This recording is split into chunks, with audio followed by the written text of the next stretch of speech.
I would love it if the wine industry had the same legal distribution aspects that pornography has.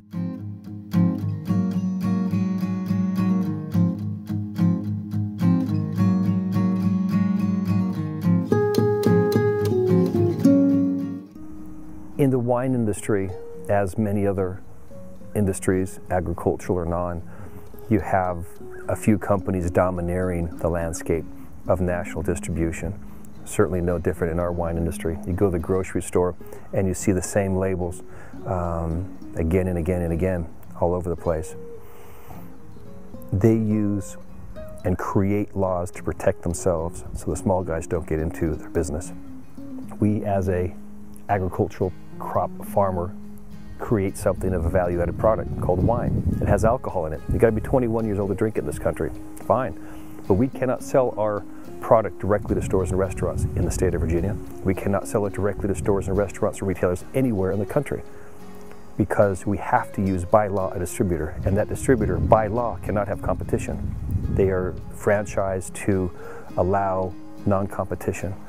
The large producers of wine use that to their benefit. They cannot sell directly to stores and restaurants. A big winery in California isn't going to go deliver to Giant Foods and Costco's of the world, and they're not going to be delivering to chain restaurants. They're going to need to have a distributor, and the distributor there is their ally and their friend. Great, that's how it works. But because they cannot do what we can do, which is work directly with the consumers, work directly with the local retailers, laws have been created to not allow us to compete that way, which I don't think is fair. If we are a huge company, we can compete at huge company volumes. The top 50 wineries don't see a problem of the other 99% as much competition. What they do see is if we are able to compete with them on an unfair play field as they see it, because they cannot deliver directly to stores and restaurants, that we have an advantage over them, and collectively we can create an economic impact on their business. It's all about economic impact.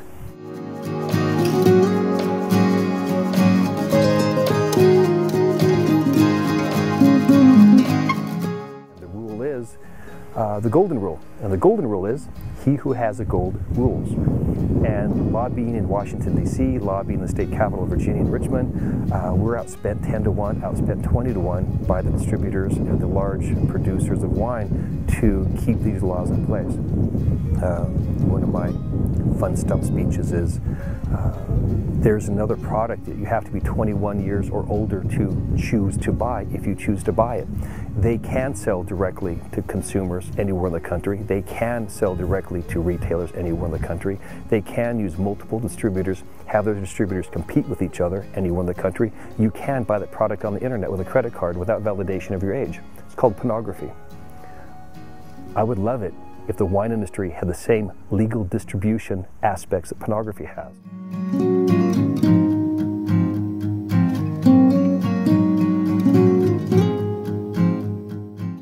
Working with governors, working with media, working with different ways to explain that fairness of distribution is what this country is founded upon. Now we have a moral argument rather than an economical argument. And the moral argument is, why can't we have our wine available? France has 112,000 wineries because they can sell directly to consumers, directly to retailers, directly to restaurants. They can market their wines. They pay as much in taxes, if not more. It's not about tax. They have to have a certain minimum age to buy the product. Not a problem.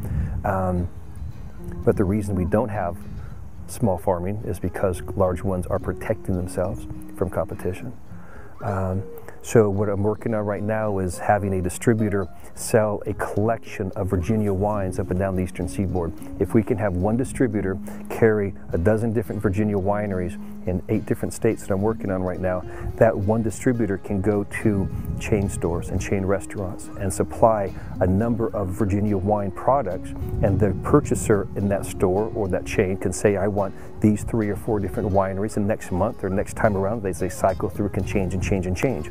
So one distributor can offer a broad selection of quality Virginia wines and as one-stop shopping, and they still can be cycled through, they can be competitive, and you can have different ones than your competitive neighbors, but we're one-stop shopping, and that's what we're working on, and I'm pretty excited about that.